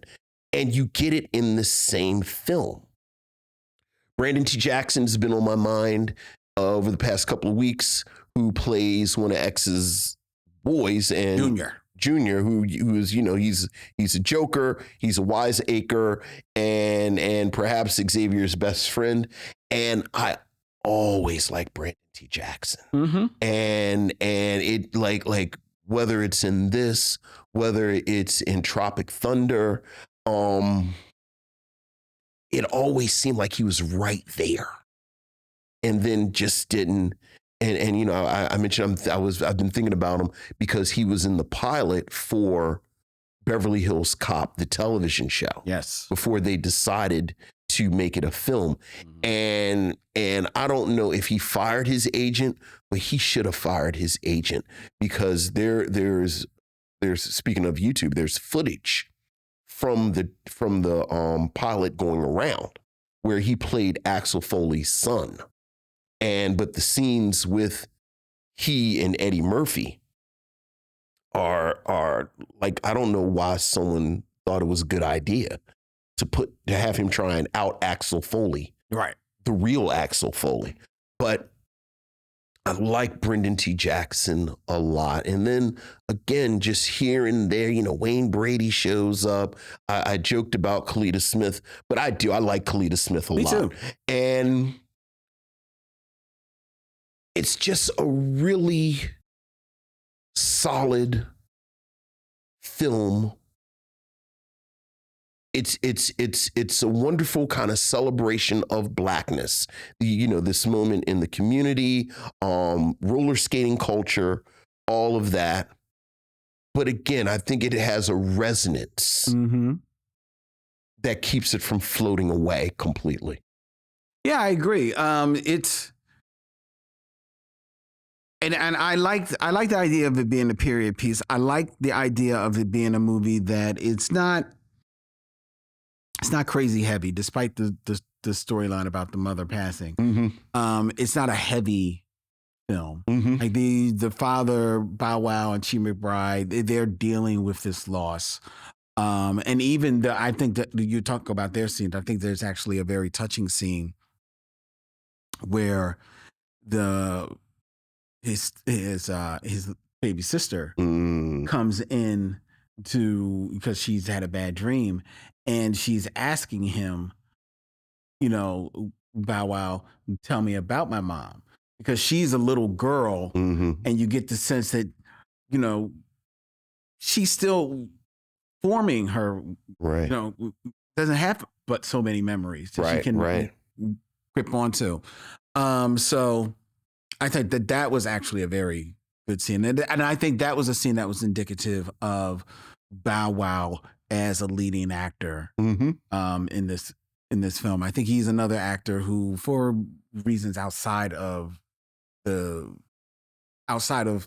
work, maybe shot himself in the foot as far as why he didn't progress a little bit more because he has the look, and I think he was developing the chops. You know, he's still young, but he's developing the chop, and he definitely has the charisma to pull it off. You mentioned Journey Smollett. You see it right there on screen. Journey Smollett is becoming a star before your eyes. Right here, physical comedy on point, able to handle the touching moments on point, able to be one of the guys, but still be a girl in this movie. I appreciate, you know, the film. You know, Malcolm D. Lee is the director, but the film was written by Norman Vance Jr. And I appreciate that her character, Tori, is not, while is the first girl that's introduced, is not the love interest. Yeah. You know, you'd see something happen at the end of the movie that you kind of saw coming all along. But short of that, she is 100% allowed to maintain her own agency as just being part of this crew, and not becoming so much a part of the crew that she is one of them. But she is like, yes, we hang out together, but recognize that you guys, that's the crew. You know, one, I don't skate as good as you. And it's because I can't skate. I can't skate as It's not because I'm a girl. Right. It's not because I'm a girl. It's because I just can't skate as good as you. And I'll get there, or maybe I won't. Or maybe I won't. But I'm right here, you know? Right. But meanwhile, I can see what's happening. I can see that you X, you need to get with Naomi, Megan Good. You know, why you fronting? You know, and I'm going to tell you about yourself. So I appreciated that her character being written that way because it would have been very easy to write her another way. I think Malcolm D. Lee, and I guess I can't land it at his foot because he's not given he's not shown as writing this movie, but I would imagine he probably had some hand in it. But to be fair, I don't know. But I find that in a lot of his movies, there's a lot of plot. And there's so much plot that sometimes things get lost. Because I think, like you say, the father is introduced as, you know, dealing with the loss of his wife, dealing with the loss of his job, hasn't told his family, trying to find a new job, and possibly trying to pick up the pieces of where do I go next romantically in my life. And all of this is hinted on in the film. And while I understand most of the film is supposed to be about the crew and the skating, if you're going to hint on all of these things, you got to pick one or two and focus in on them. I 100% agree with you. Because it's just too much. I didn't think he needed to lose his job. He did not need to lose the job without him not having a job. Yeah, there's absolutely no reason for that. I agree. And I think the proof of that is that it kind of really gets lost. Right. That's one of that's the storyline that kind of like gets lost in the sauce, right? And then next thing you know, him and Kalita Smith are working up a romance. That maybe you kind of saw, but it still kind of comes out of left field a little bit. And I don't necessarily know whether or not that necessarily had to happen to the extent that it did.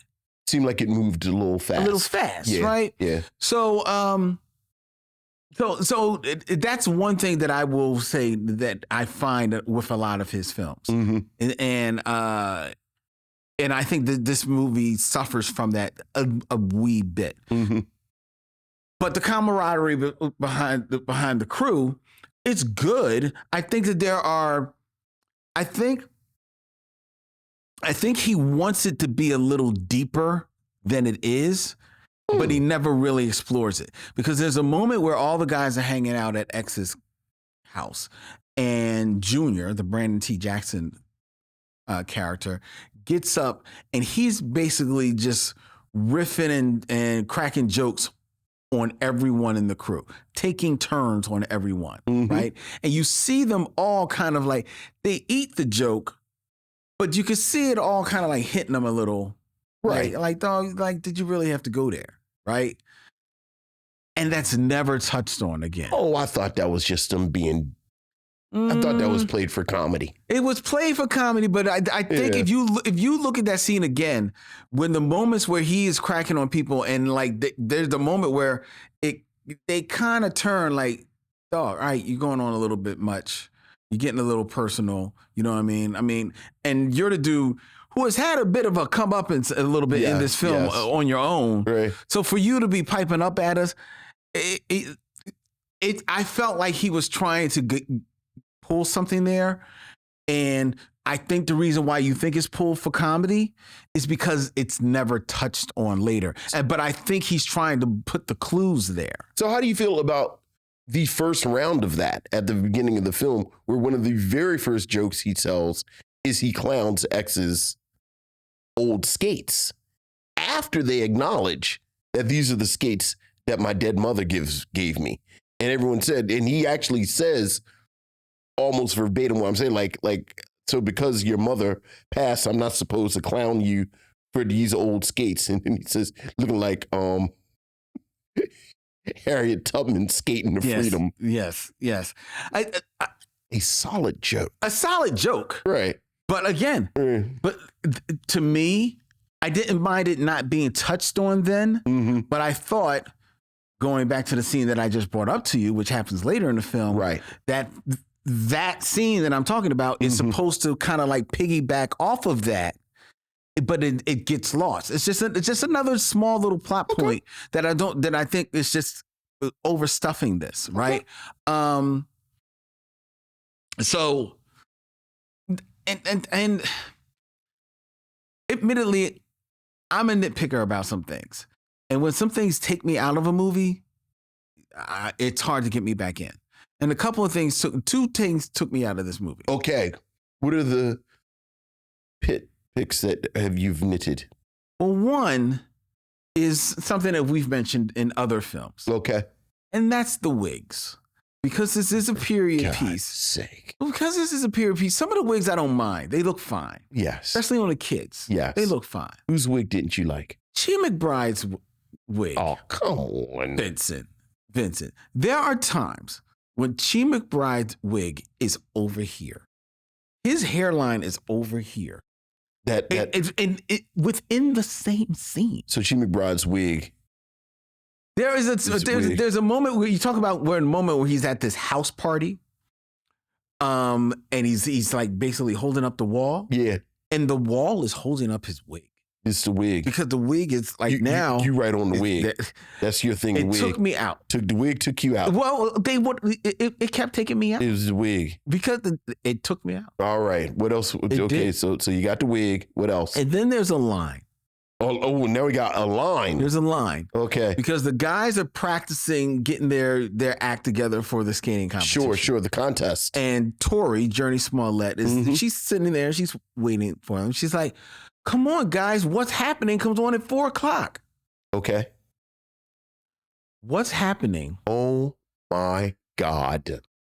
Was a primetime show in 1978 that did not come on until 8 p.m. in the evening. Even if you think that this was the West Coast. Well, it's in Chicago, so which it wasn't. Which means that it would have been coming on at earliest at 7. At 7 in the evening. It wouldn't have not been coming on at 4 until it was in syndication. Sure, and it does not go into syndication until the early 80s. Until the early 80s. Sure, in 78.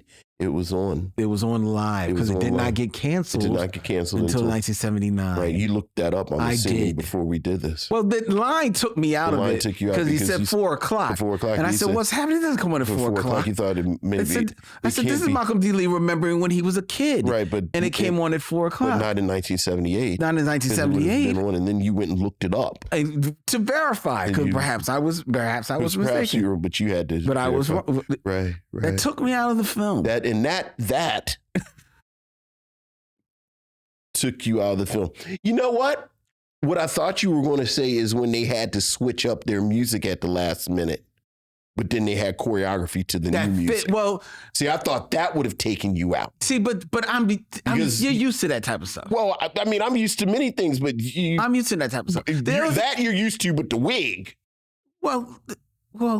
Yeah, I'm not used to hairlines moving in the middle of scenes. I'm not. And then what's happening get canceled? 1979. Because this was set in 1978. And the other thing I didn't like. Oh boy, here we go. In regards to the script. And I'm not going to put this at the feet of Malcolm D. Lee because I don't know that he wrote it. So I'll put it at the feet of Norman D. Vance, who is the listed writer. Sure. Is that this movie is filled with a ton of 70s references in the jokes. No problem with that. Okay. However, when you're in the 70s, you're not cracking every joke. Every joke isn't dynamite and sit on it. Yeah, it's not. Not every joke. It's not. Okay. Because more often than not, your jokes are based on things that you are watching on television. Sure. And while you are watching a lot of stuff that's prime time, if you are watching television at 4:00 in the afternoon, it's from stuff from the 60s, the late 60s. Late 60s. And perhaps early 70s. Perhaps early 70s. And those are your references. All your references are just simple slang. Was there one in particular that stuck in your craw? Well, one person, he says he looked like a Cosby kid.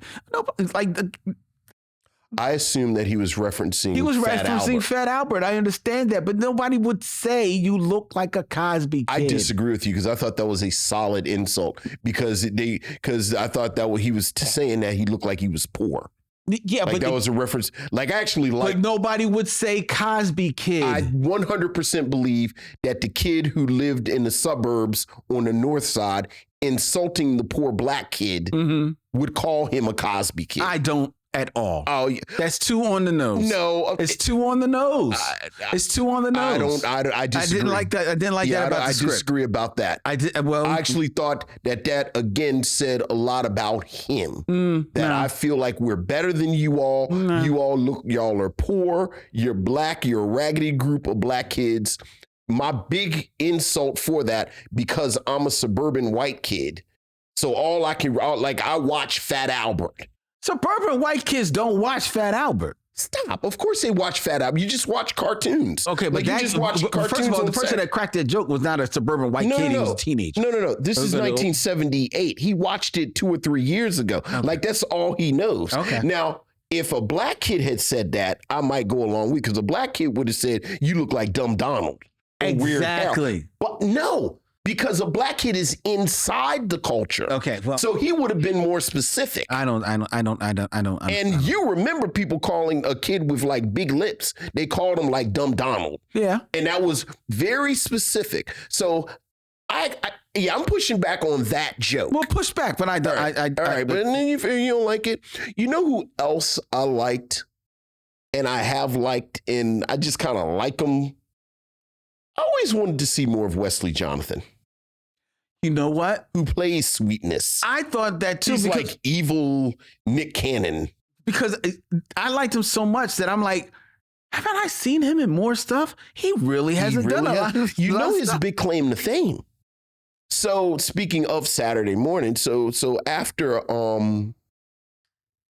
Saved by the Bell, there was a whole series, like it was a bunch of them shows. Yeah. Like, he was on one of those shows. Oh, was it? I think it's like a City Guys or City High. Oh, I kind of remember that. Yeah. I kind of remember that show. That was who he was. And then you kind of saw him. City Guys. Yeah. He was on City Guys. And then you kind of 4 years. Yeah, the here and there. But I always liked that guy. Yeah, I mean, he actually had he was 4 years on City Guys, and then he does 4 years right around this time. It's on something else. What I Like About You, from 2002 to 2006. Is he on another show? Like a grown-up show? No. Oh, he was on The Soul Man from 2012 to 2016. That's the Cedric the Entertainer. That's exactly it. He plays Cedric the Entertainer's brother. Oh, really? Yeah. I've never heard of this show. Soul Man was on TV Land. Remember TV Land had that spat of original programming for like 5 years? This was a spinoff of Hot and That's Cleveland. That's right. Oh, what do you know? I've never heard of the series. Yeah. Cedric the Entertainer, Niecy Nash. It was what it was. It was a show that could have been on CBS and run for 8 years. Yeah. And maybe even a little better than that. But I always I liked him. Yeah, he doesn't do much in this movie except be like the guy, right? The sweetness. But you kind of tell there's something going on with him. Yeah. You know? Yeah. Like, there's something going on with that guy. Yeah. And that easily could have been the Nick Cannon role. Right. But I like Nick Cannon and the speed that he's in. I love this Beanard. Right. That Nick Cannon plays not Nick Cannon. Yeah. Like, yeah, I'm not doing this. It's kind of like my favorite thing, speaking of the Eve's Bayou reunion. Like, in my mind, someone went to how did I just forget my girl? I don't know who you're talking about. The actress in Paris Blues, Cosby Show.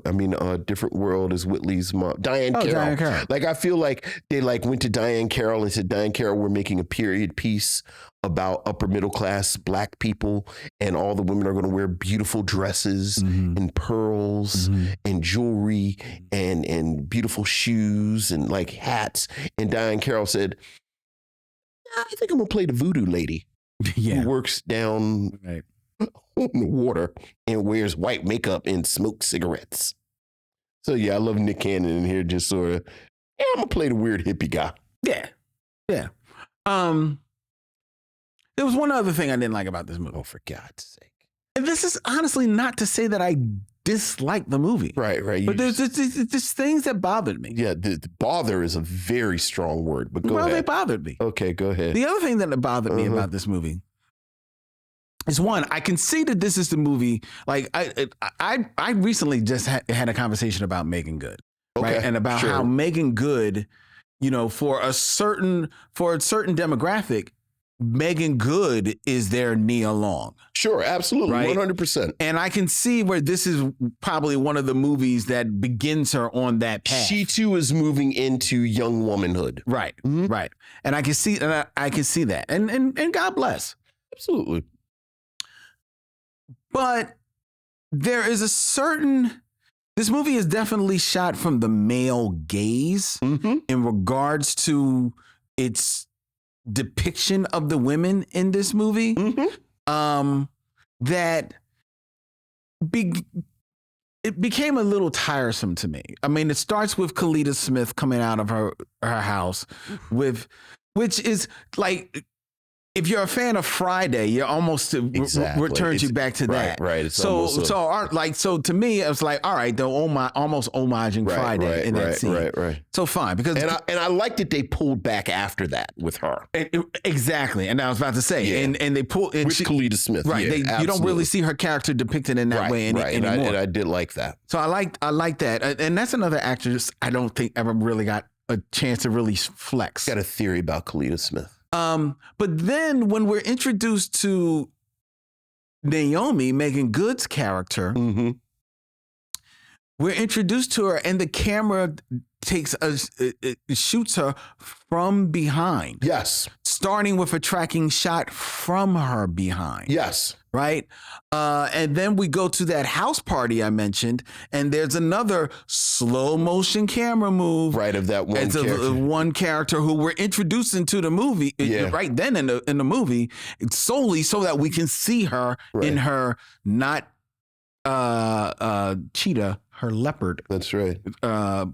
And that just became a little... I think both of those shots were from the perspective of the male characters, though. No, but not the Megan Good character. Not right, because she was going towards them. Because she was going towards them. And they shot her from behind. Yeah, right. So that one, you're right. I'll own you on. I'll give you that on camera. But the one at the party, that was very much Charlie supposed Murphy to be Charlie. Epps. Yeah, okay, right. Fair, but it still, it just became a little, considering that the only other woman in this film is Journey Smollett, who is allowed to have a little bit more agency. Absolutely. Kalita Smith basically quickly becomes the love interest. Right, but as we said, I think they pull back on her depiction of her. The depiction, right. But she quickly settles into basically one. And this goes to my Kalita Smith thing.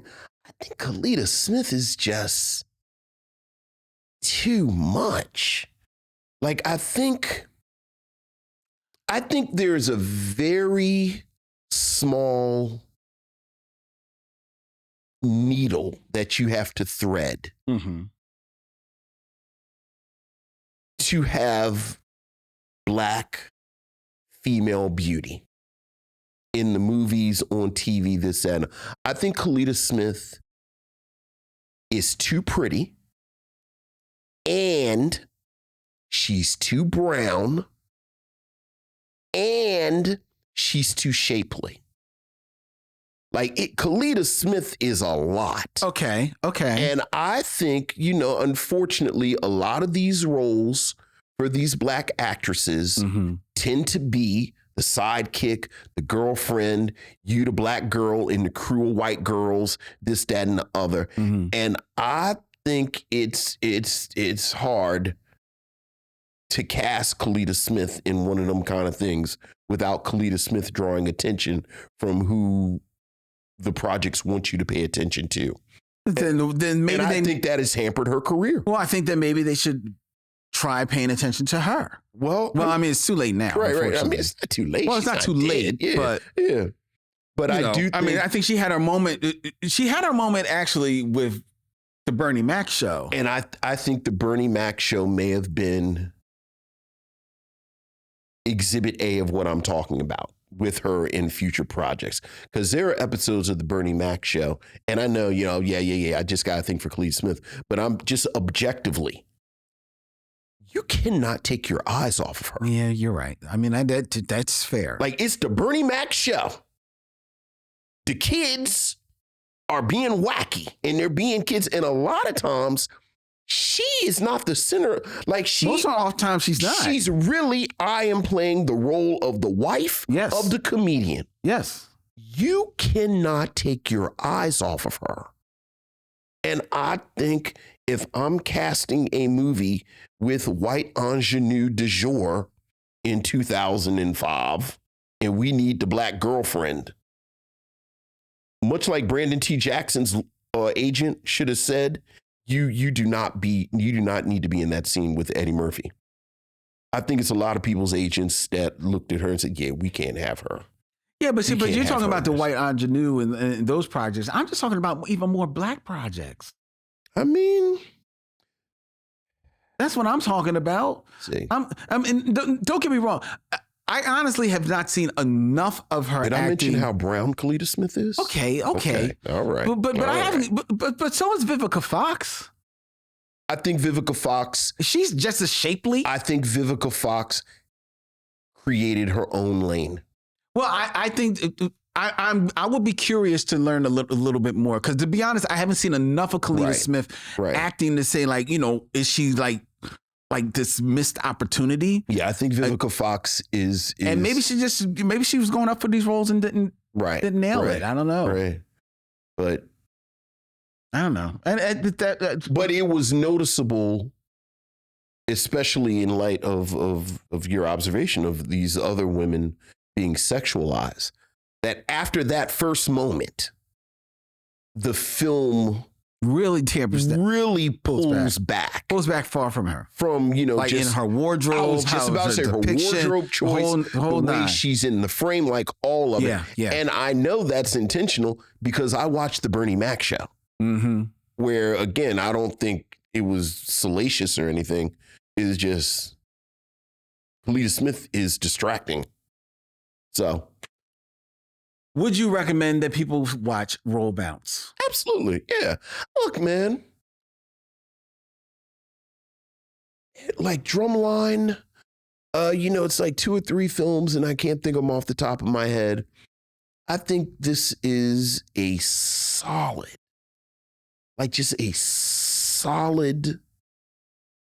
family film. Like this, we talk about films that you can show at cookouts or Christmas time or anything. Yeah. I think it's funny. I think it has an overall lightness to it that you can keep coming back to it. But I do, again, appreciate that heft. Even if, I do agree with you that I do think it's overplotted. Like, I think one of Chi McBride's challenges we could have taken off his plate. But here's something. One of my nitpicky things. I hate when people use Donny Hathaway as shorthand for "now I'm gonna make you sad." Like, very rarely is that earned. Yeah. And I thought it was earned. It was. Like, when we are now going to pull out the Donny Hathaway. And it wasn't the typical Donny Hathaway. Right. But for all we know, and it's just a tearjerker, but the scene with the car flows right into that. And I said, this is earned. Like Malcolm Lee, Bow Wow, Chi McBride, they earned this moment. Yeah. So, absolutely. Yeah, I'm a fan. I'm a fan of this movie. I'm a big fan of Roll Bounce. Nick, one more pit. In the beginning of the film, you see him holding a chain that's got like his skating key. Yes. Was engraved from his mom. Yes. My favorite skater. And he actually kisses it in the beginning of the film. And he goes to sleep with it. Yes. So much so that it gives you the impression this is he wears this close to his vest. Yes. it disappears for a great bit of the movie. You were keeping track of it. Well, because I noticed it was noticeably gone. It was noticeably gone that very next morning. Or was it tucked in? No, it was gone. It was gone. Are you sure it wasn't tucked in? No, I'm absolutely positive. It was gone. It was gone. It was gone. It would return later, and of course, it is there at the end for the big skate off. Was it gone in? It was gone the next scene. The next scene? And does not return for at least another 15, 20 minutes. You sure it wasn't tucked in? No, it was gone. Did you pause and look? Did you pause the television? I didn't have to pause and look. He wore a shirt that gave me full evidence that he did not have it on. Up to see what year what's happening was... I just love the fact that this is recorded. What? Oh, our conversation. I just love that our conversation is recorded. The pits that I've nicked. Yes. I would recommend Roll Bounce. Okay. At the end of the day, like you said, it's a light film. It's a family film. It's got heart. Yeah. It's got some charm. It's got some laughs. It's got Journey Smollett, great role. Yeah. I like Bow Wow. Wig notwithstanding, I like She McBride. Yeah. Charlie Murphy. There's always time for Charlie Murphy. Always time for Charlie. Mike Epps doing his thing. You know, Kalita Smith, who doesn't have time for Kalita Smith. Look. And Wayne Brady having fun. Blink and you miss some DMC in the beginning of the movie. And now DMC's in it. Roll Bounce. Sure, why not? I have a friend that used to watch Z Nation. Do you remember Z Nation at all? Yes. Just because Kalita Smith was on it. Wow. I said, wow, you really like Kalita Smith. I knew the show. I did not know she was I've never watched one frame of Z Nation. Neither. Yeah. No, I have watched a frame because I do remember, if I remember correctly, that is the zombie TV show that gave us what, if you are a zombie lover of that genre, what we've all been waiting for forever. Which is? Zombie Baby. Yeah, see? So I did watch the frame that got passed around, and I saw that. Other than that, I've never seen it. Apparently Kalita Smith. Maybe I need to go get the DVD set of Z Nation. Let me know how that goes. Tell me if the wigs are right and the pop culture references are accurate. Before we tell you what we're going to be reviewing next week, ladies and gentlemen, let me invite you to get in touch with Vincent and I via email. You can email the Micheaux Mission at micheauxmission@gmail.com. That's MICHEAUXMISSION@gmail.com. You can also like and follow the Micheaux Mission on the social media of your choice, whether it be Instagram, Facebook, or X at Micheaux Mission. And if you are like all the rest of our beautiful missionaries out there who are watching us live on YouTube, you can subscribe to the Micheaux Mission on the YouTube at Micheaux Mission. Make sure you hit the bell to be reminded and notified of when we post all of our shorts, all of our edited clips, and of when we go live every Tuesday night, 7 p.m. live from YUNKJunk, Philadelphia's premier video podcast palace. If you want to book yourself and your crew in one of the great many studios that they have here in Manayunk, PA, then you need to email Dylan at yunkjunk.com. That's DYLAN at yunkjunk.com. The Micheaux Mission is also a proud member of The Podglomerate, thepodglomerate.com. They make podcasts work such as ours, which will be returning next week right here in YUNKJunk as we close down our Summer 2K book of films with the movie that created. Yeah, how about that? The Micheaux Mission. How about that? From 2010, Bow Wow returns. It was all Bow Wow's fault. Lottery ticket. Next week, here on the Micheaux Mission. Until then, he's Vincent, I'm Len. In parting, we say, we'll see you when it's time to meet again. YUNKJunk!